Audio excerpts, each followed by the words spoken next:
10 for 10,000. Day 27. 27. All right. How do you set a happiness point? Inside ourselves, we have kind of this, look at this like a barometer. We have a set point of happiness. So for example, Dr. Robert Emmons says, we all kind of hover about a similar happy point. So like you could go to the beach one day, or you could go to the park a day, and you find some happiness in that activity. So, but really, when you finish the activity, you come back to kind of that same level. However, if we want to raise it by 25%, right, and we want to change some of these things, there are some really interesting things happening here. So first, there's the bad news. And second, there's the good news. In the bad news, you might want to blame this, but try not to do that. In the blaming game of things, you might say, well, I'm genetically, like, that's where my point is, and I can't change that. Because that's how I think. I'm always just that realist or the pessimist. That's just how it is.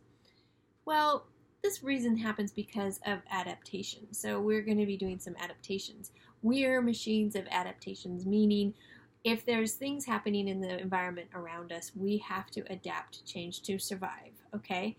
That's just how life goes. So what are some of the other things that possibly could raise up our happiness? Maybe win the lottery.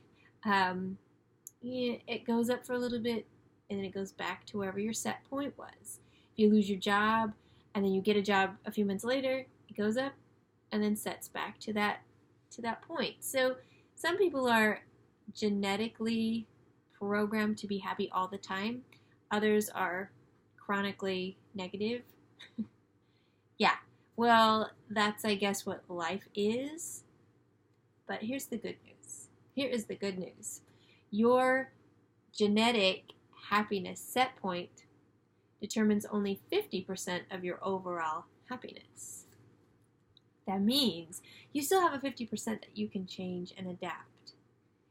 That's cool. That's that part of the 25% of just writing down those things that you're thankful for every day can change that. So there is good news. There is, these pieces where, oh, well, I have a genetic set point at 50%, circumstances might lower it by 10%, and then the internal activity and behavior could change things by 40%. That's 100%, I'm just a negative person. No, remember, you can have that change.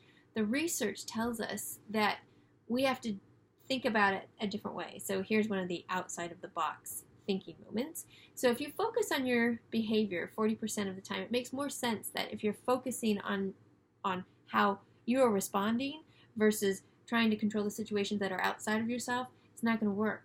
So you have to optimize your behavior. You might have to find something that how you learn, how you discover, how you find positivity has to be a very, not back here, effort, a very front conscious effort in thinking. So, how to do that? We go back to 2 days ago, writing out the thank you for 5 things every day, 10 weeks, change 25% more happiness. That's how it is. That's what the science shows us with evidence. But that is such good news to know that this happiness point can alter. It can go up and stay at that new set point. That's cool. There's lots of different things to think about that. If you're willing to try the challenge, I challenge you to write it out, say your thank yous. It's hard.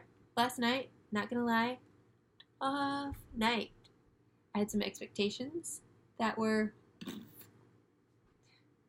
So I moped about for a few minutes and said some prayers and went to bed. Woke up this morning, much better. Again, happiness set point. Where is it set for you? Who do you look to? Who do you think of? And what are you grateful for? Let's see if we can do that. All right, we'll see you for tomorrow's new adventure.